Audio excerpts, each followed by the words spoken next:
Ni ripoti ya Baharia TV kutoka Mahakama Kuu ya Tanzania, masjala ndogo ya Dar es Salaam, ambapo leo mwenyekiti wa Chama cha Demokrasia na Maendeleo Chadema, Tundu Antipas Lissu amefikishwa mahakamani hapo. Kumekuwepo na tetesi kwenye mitandao ya kijamii zikidai kuwa Lissu anaachiwa huru, lakini baada ya kuzungumza na wakili wake Dr. Lugemeleza Nshara, ameeleza kuwa Lissu amefikishwa mahakamani hapo kwa ajili ya ombi la kuunganishwa kwenye kesi inayohusu mgawanyo wa mali ndani ya Chama cha Demokrasia na Maendeleo Chadema. Hii ni Baharia TV na mimi ni Friday Mungumare, Dar es Salaam. Tarehe 30 ya mwezi wa 4 mwaka 2026, Mahakama Kuu ya Tanzania, masjala ndogo ya Dar es Salaam, imetoa uamuzi mdogo kuhusiana na maombi ya mwenyekiti wa Chama cha Demokrasia na Maendeleo ndugu Tundu Antipas Lissu ya kuomba kuunganishwa katika kesi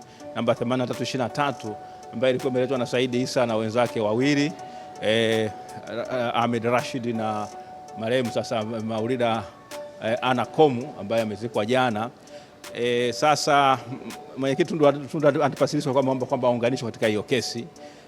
Maombi hayo yalikuwa yamesikizwa na Jaji Hamidu Mwanga na ilikuwa mipangwa mara ya kwanza uamuzi ungetoka tarehe 25 ya ule mwezi wa 3 mwaka 2026, lakini kutokana kwamba faili ilikuwa limeitwa mahakama ya rufaa, basi akaamua kusogeza kwamba kesi itakuja tarehe 30 ya mwezi wa 4 mwaka 2026.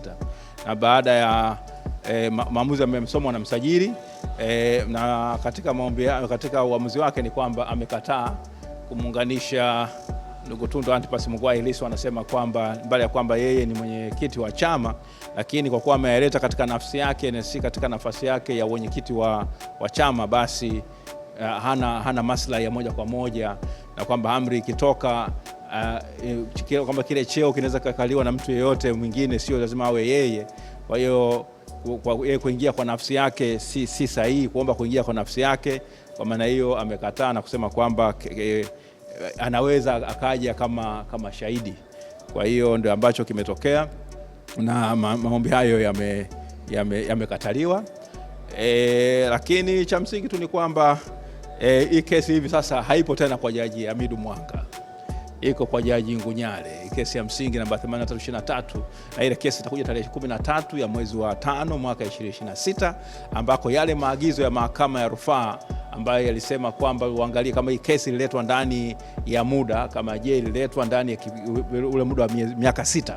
Madai ya namna hiyo yanatakiwa yaletwe tokea ndani ya miaka 6 tokea mgogoro ulipoanza. Sasa katika uamuzi wa leo wa Jaji Hamidu Mwanga, wakili wa upande wa Said Issa, Ahmed Rashid pamoja na marehemu Maulida Ana Komu alisema kabisa tena kwa msisitizo kwamba mgogoro ulianza mwaka 2016 kabla Tundu Antipas Lissu hajachaguliwa kuwa mwenyekiti wa Chama cha Demokrasia na Maendeleo. Sasa haya yote tutayapeleka vizuri kabisa katika mbele ya Jaji Ngunyale ili aweze kutusaidia kutuambia, je, 2016 mpaka 2025, je, hiyo ni miaka mingapi? Ni miaka 6 au ni miaka 9? Basi uamuzi utafanyika tarehe hiyo. Kesi ya uhaini hatujapata tarehe kwa sababu kesi iko mahakama ya rufaa. Mahakama ya rufaa ndio ambayo inatakiwa ipange kwamba kesi itasikizwa lini, kwa sababu unapopeleka mahakama ya rufaa huwa zinapangwa katika mfumo wa muundo wa majopo au vikao. Kwa hiyo ni jaji mkuu ambaye ana jukumu pamoja na msajili wa mahakama ya rufaa ambao anatakiwa kupanga hizo kesi zije lini. Lakini madhari ni kesi ya jinai na ni kubwa kushinda zote kesi ya uhaini.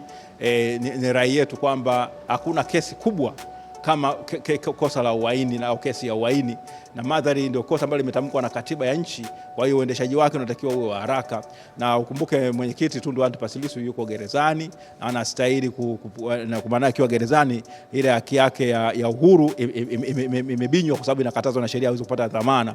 Kwa hiyo kwa misingi ni kwamba inatakiwa kesi yake isikilizwe haraka. Hiyo imepelekwa, ni maombi yale ya serikali wamepeleka kule, hiyo kesi ya mapitio.